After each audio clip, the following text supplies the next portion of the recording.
I'm gonna take this a little bit easy. I don't know who I'm talking to right now. I don't know if I'm gonna upload this. I don't know if I'm going to keep this for myself. Um, I feel like the message should be the same though, regardless of who I'm talking to. It should just be whatever flows out, whatever wants to be said. And I can take examples from my personal life, but it's not necessary. I can actually create something more generative rather than something derivative from who I think that I am. And like I said, the examples from my life, they can be beneficial, they can be helpful, but I don't think they're necessary to perpetuate the message. So, without being too on the nose about anything, because I feel like that would dissipate its power, I just want to say that things are possible. It's possible to live the life that I or you want. But I think that that want has to come from a more innocent place than our human wants. Like seeing a car that I might want. It comes from a deeper place than that sort of want. Now, what that want is, or where that comes from, I find it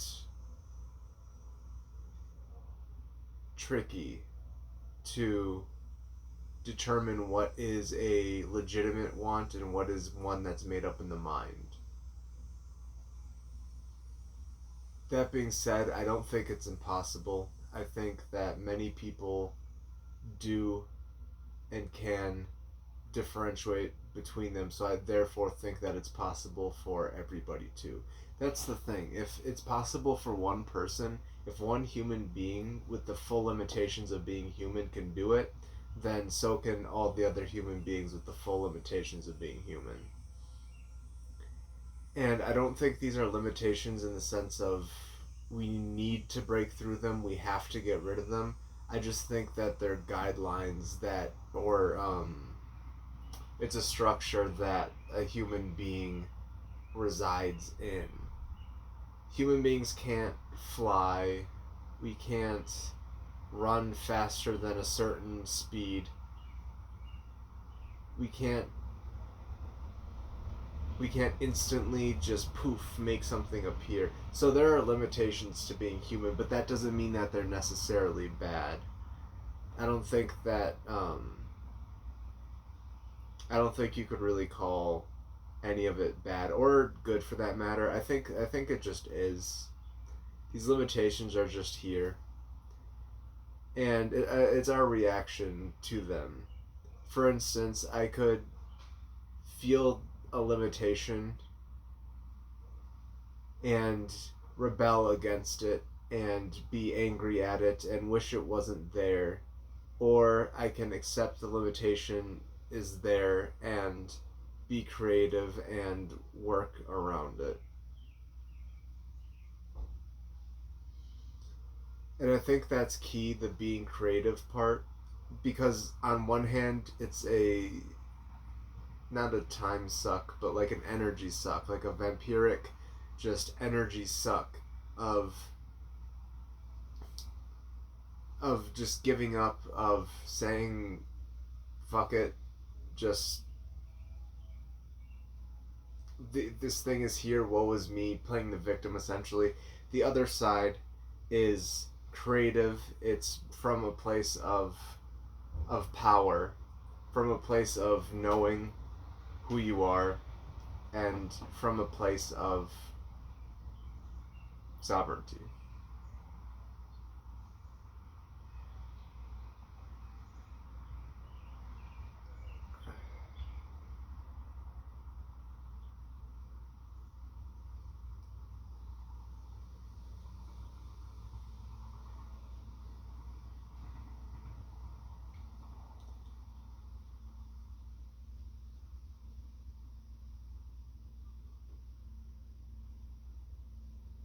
The way things are the way that they are because they are. I find that I struggle against the way that things are because I want them to be the way that I think they ought to be.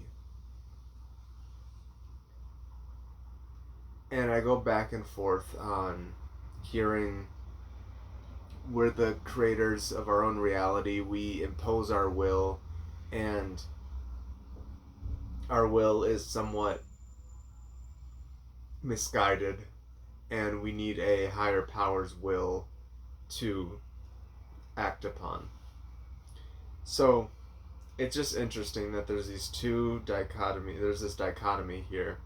On one hand, it's one thing, on the other it's the other, and these are views that could be held even by one person at the same time, going back and forth. Now, does that cause cognitive dissonance? Maybe, probably. I'm not totally sure. I just know that I'm trying to reside on a single one of them for long enough to gain some sort of traction, because I jump back and forth, and for me there is some sort of cognitive dissonance of how can I believe this one thing that is in direct opposition to this other thing. But I think that's healthy. I think it's somewhat necessary to be able to hold conflicting beliefs within yourself and not be so steadfast on any single one.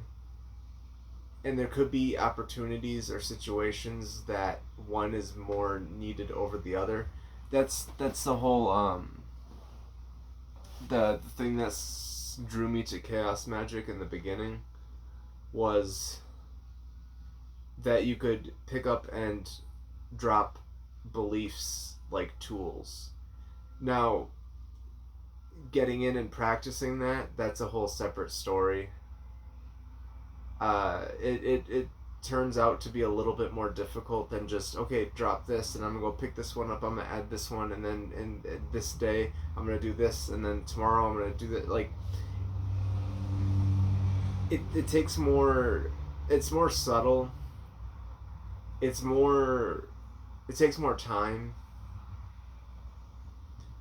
but I think it is possible to hold a belief for a certain amount of time and drop it. I mean, we do that every day with all sorts of different things. So it's just this matter of it being a more weighty sort of topic or belief. It's a heavier belief to shift than just the average day-to-day belief of today I like vanilla, but then tomorrow I like chocolate. Like that belief, like something as small as that can be shifted, but then something as big as, the structure of my reality, that's gonna be a bit it's gonna be a bit of a shift from one to the other. That's not gonna take a day. There's comparatively to the chocolate vanilla, this is like a skyscraper. If we're looking at a scoop of ice cream down here, we're looking at a skyscraper over here. But even that's a belief. The belief that I need it to take a long time is a belief that could then be switched. And then it's curious to see if when it switches,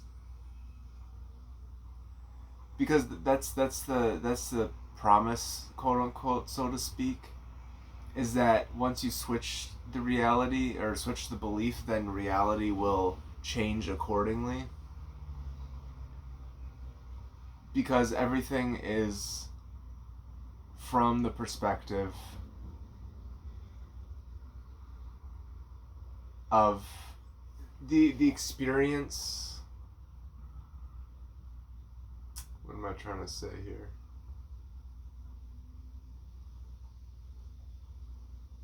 Everything is my experience of it. So I can hold this belief, but I could hold the belief and not experience it. So it's about holding the belief and then experience it. So with that switch, I'm just curious if I will actually be able to feel it in my experience. And then that's doubt. I suppose there's then an element of doubt there where I believe something for so long, trying to switch it to something else, of course there's going to be doubt, because I've been doing it one way for so long. Doing it some other way, some different way, seems, it throws up red flags in the system saying, hey, what are we doing? We should stick to the status quo. And then that kind of goes back to whose will is it? Is it my will or my higher power's will? So I just I don't know. I'm kind of a net of different threads today. And that's curious to me too, is how each day is different. Because we could even look to something as simple as the way that I'm dressed each day, and maybe that plays a factor. That'd be funny. If when I'm dressed in all black, things are more somber. Right now I'm in my summertime warm clothes. So now I'm a little bit more introspective, jovial, more articulate. Um, yeah, that's all curious to me. And I'm glad to be in this place of curiosity rather than despair. And it's even more curious that day to day I can have one level of despair and then the next is different. And that's to say, one day I could have despair, the next day I don't. And then that feeds into mood and brain chemistry and other things like that. So I'm just seeing that every one thing has other things feeding into it. Nothing is separated, everything is connected. Even these ideas, thoughts, concepts all have scaffolding built out of other ideas, thoughts, and concepts. And my question is, how do I escape it? But that's usually in a place of turmoil when I'm in distress. So now my question is, how do I live with it? And I mean that in a way that means, how can I have that weaved into my life and feel peace about it and feel peace in my life? That all of these things are going to keep chattering, are going to keep talking. Some days are going to be good, some days are going to be bad from my personal perspective. But then how can I let that just be okay? That mood swing shift, it goes into also the way, the thing that really makes me feel negative about these days is the way that I treat people when I'm in that lower sort of mood. When I'm in a higher jovial mood, then I kind of just go through life and I interact with people and it's pleasant and I have a good time and I hope that I somewhat bless them with my presence. And that's just to say that I improve their life in some way. I'm a benefit to their life in some way. Whereas on the negative days where I'm more reserved, I'm more full of venom, I am dismissive, I just feel guilty and bad about that.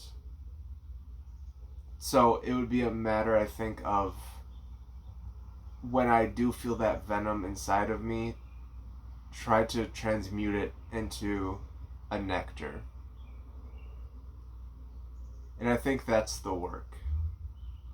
It's because I was going to suggest that I just barge through it and just be positive even when I'm feeling all shitty. But when I'm feeling shitty, that's when I should transmute it. And when I say transmute it, I mean find a way to bridge where I am in that lower sort of negative vibration and find a bridge to a higher positive vibration. And I don't mean a big jump. I just mean being open and willing to make that jump, and then taking the next step on the bridge, and the next step on the bridge, and the next step. But oftentimes I'll take 1 or 2 steps and then just jump back. Take 1, 2 steps, jump back. So then it's also finding the courage to continue forward. And maybe that's what comes from a higher power, and then that's where that balance comes from. Is it's my will is to get to that higher place, but then it's the will, and maybe then it's aligning. So my will is to get to a better place, and my higher power's will is for me to get to a better place. So maybe that just lines up there.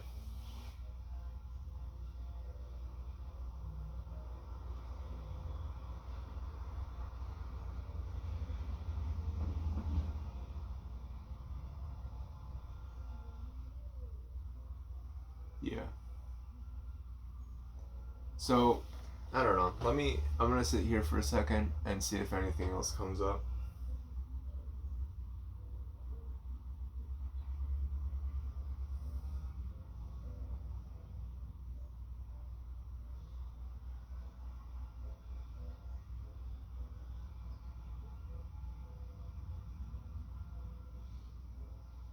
Alright.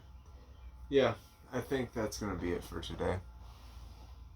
Thanks for being here. Thanks for listening. And I hope you have a good day.